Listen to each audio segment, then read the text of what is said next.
Kita dikejutkan dengan gambar beberapa orang pelajar menulis perkataan yang tidak senonoh di baju yang dipercayai selepas peperiksaan SPM. Saya percaya benda ini berlaku disebabkan dua faktor.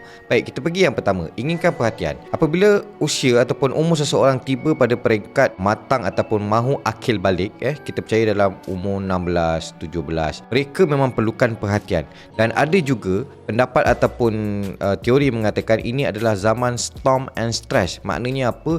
Buat apa pun tak kena. Pertama, dia akan ada perubahan fizikal. Tuan-tuan akan tengok perubahan dalam bentuk, ada perubahan fizikal yang kecil jadi besar, yang pendek jadi panjang. Dan yang kedua, ada perubahan emosi. Mulalah ada rasa ingin kecenderung kepada gender ataupun seksual yang berlainan jantina. Jadi perkara-perkara tersebut mendatangkan kesan dan akibat yang tersendiri yang kita percaya kalau tak diurus dengan baik, ia boleh menyumbang kepada storm and stress, panah dan tertekan. Tuan-tuan, saudara dan saudari, pelajar tersebut akan malu beberapa tahun mendatang. Sebab apa?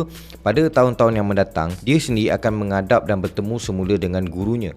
Dia sendiri akan bergaul dan bercampur dengan masyarakat di sekeliling tempatnya. Mana mungkin dia boleh lari dan elak daripada bertemu, sama ada bertemu di pasar raya, bertemu di surau, bertemu di masjid, bertemu di hospital ataupun bertemu di pejabat pos. Pelajar tersebut akan ada rasa malu dan secara tak langsung pelajar tersebut akan meningkatkan rasa rendah diri dalam diri dia. Baik, bagaimana kita nak tolong kawan-kawan kita ataupun orang yang ada masalah seperti ini?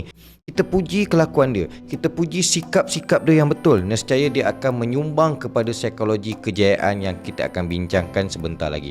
Dan yang kedua, kita istiqamah untuk menyayangi dia. Ingat tuan-tuan, saudara dan saudari, air lebih kuat daripada api. Orang yang lembut ataupun orang yang tengah marah, orang yang sedang tak tentu hala, bila kita minta dia mandi ataupun kita minta dia minum air, nescaya air menjadi penyembuh kepada orang dalam erti kata yang sebenar. Sebab tu kita perlu jadi air. Baik, apa yang berlaku lagi dalam keadaan tersebut? Sebenarnya adik ini atau pelajar ini telah melakukan satu perkara yang kita sebut sebagai psikologi kegagalan. Psikologi kegagalan ni ialah tingkah laku yang menyumbang kepada kehancuran dan kemenjahanamkan diri orang itu.